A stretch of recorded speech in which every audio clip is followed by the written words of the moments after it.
사우나에 가면 당연히 사우나 자체가 제일 중요하겠죠. 그런데 타카나와 게이트웨이 시티 안에 사우나즈 타카나와에 가보면 정작 사우나보다 더 공들인 게 따로 있다는 게 보입니다. 이 사우나는 JR 동일본이 관격 신화가와 개발 프로젝트 중 하나인 타카나와 게이트웨이 시티 안에 있습니다. 정확히는 이 타운의 상업동인 뉴먼 타카나와 노스 5층에 자리하고 있죠. 사우나즈 타카나와는 시부야에서 먼저 사우나즈를 열었던 웰니스 기업 토요케가 만든 사우나즈 2호점입니다. 총괄 프로듀서는 다나카 카츠키인데요. 그는 사우나 애호가들의 바이블로 불리는 만화 사도의 원작자이자 일본 사우나 스파협회가 공인한 사우나 대사인 인물이기도 합니다. 2022년 12월 시부야에 첫 사우나즈를 열었고 사우나즈 타카나와는 2026년 2월 그보다 훨씬 큰 규모로 문을 연 2호점입니다. 면적만 1600제곱미터가 넘고요. 사우나실은 남성 5개, 여성 3개, 예약제로 쓰는 프라이빗룸까지 더해서 9개를 운영하고 있습니다. 시부야점엔 없었던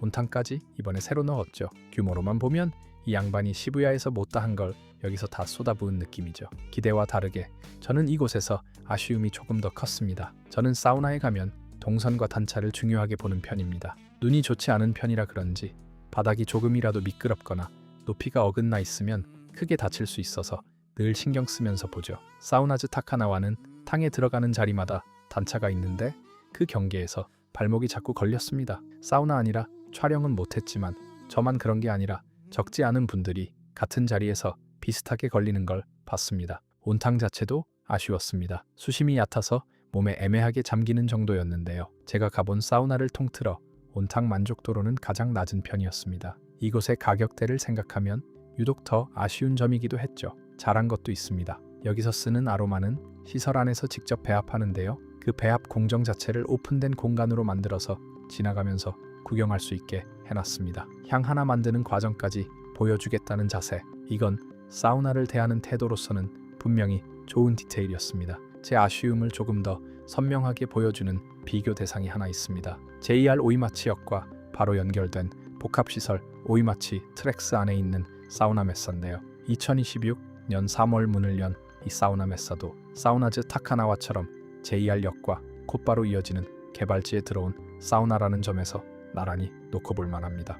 이 사우나를 만든 팀은 토토노의 오야카타라고 불리는 마츠오 다이와 사우나 시쇼로도 알려진 아키야마 다이스케가 이끄는 사우나 크리에이티브 집단 TTNE가 맡았거든요. 두 곳은 일단 접근 방식이 다릅니다. 타카나와 사우나즈는 9개의 사우나실을 각각 다른 콘셉트로 채워서 다양성으로 밀어붙이는 쪽이고, 사우나 메사는 남성 쪽엔 일본 최초라는 트램 사우나, 여성 쪽엔 약초 로우류 사우나, 이렇게 시그니처 사우나를 만들었습니다. 이런 부분은 어느 쪽이 맞고 틀리다의 문제는 아닙니다. 단지 기획의 방향이 다르다고 보는 게 맞을 것 같습니다. 다만 저는 다양성보다는 밀도 쪽에 조금 더 마음이 갔습니다. 여러 개를 벌려놓고 하나하나의 완성도가 흔들리는 것보다 하나를 정해서 끝까지 밀어붙이는 쪽이 사우나 본연에 만족되는 더 가깝다고 느꼈으니까요. 타카나와에서 제 머릿속에 맴돈 건 공간의 정체성 그 자체였습니다. 일단 이곳을 이용하기 위해서는 신발장에 신발을 넣은 후 키오스크에서 QR코드로 체크인한 뒤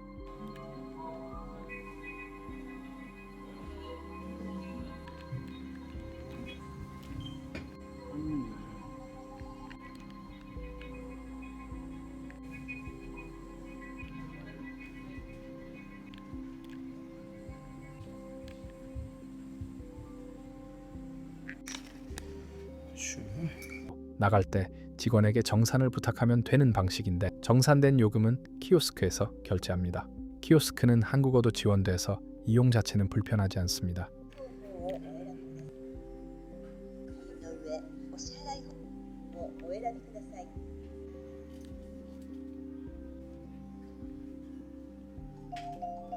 실내복은 필요하면 440엔에 빌릴 수 있고요. 타카나와 사우나즈 안에는 식당, 워킹 스페이스, 낮잠을 잘 수 있는 공간까지 다 들어가 있습니다. 사우나 로고를 활용한 굿즈도 여러 종류로 팔고요.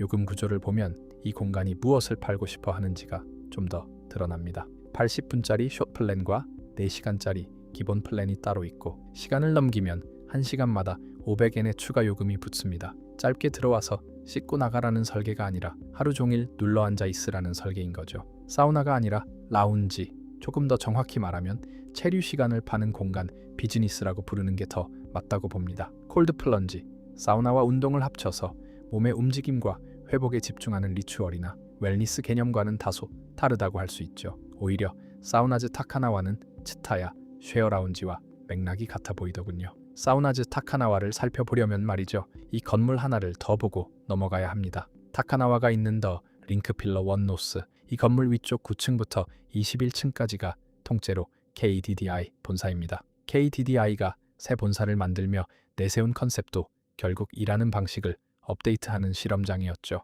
회의하는 그루브 구역과 몰입하는 7구역을 나눠놓은 오피스인데 사우나가 있는 5층 상업동에도 워킹 스페이스와 라운지를 똑같이 깔아놓은 겁니다. 오피스에 웰니스를 곁들였다고 할 수 있는데요. 사우나부터 오피스까지 이 건물 전체가 결국 사람을 얼마나 오래, 얼마나 효율적으로 붙잡아 두느냐는 하나의 논리로 관통돼 있는 셈입니다. 이렇게 보면 타카나와 사우나즈가 공간 브랜딩에 힘을 쏟는 만큼 사우나 자체의 집중력이 흐트러진 이유도 설명이 됩니다. 사우나 대신 라운지에 방점을 찍은 순간 발밑의 단차도 온탕의 수심도 우선순위에서 밀려난 거니까요. 그렇기에 만일 러닝을 기준으로 이곳을 경험한다면 상대적으로 규모가 작은 토토켄이 사우나즈 타카나와보다 더 만족스러울 수 있습니다. 이 정도 가격대라면 러닝까지 할 수 있게 설계된 토토파나 토토켄 쪽이 목적이 뚜렷해서 차라리 낫다는 생각이 들었습니다. 정리하면 사우나즈 타카나와에서 제 발을 붙잡은 건 두 가지 단차였습니다. 하나는 탕 앞의 실제 높이 차였고 다른 하나는 사우나와 라운지 사이에서 이 공간이 스스로 좁히지 못한 정체성의 단차였죠. 이건 개인적인 취향의 문제이기도 합니다. 저는 사우나를 운동 뒤에 리커버리로 보는 쪽이라서 사우나 자체의 완성도에 조금 더 예민하게 반응하는 편이거든요.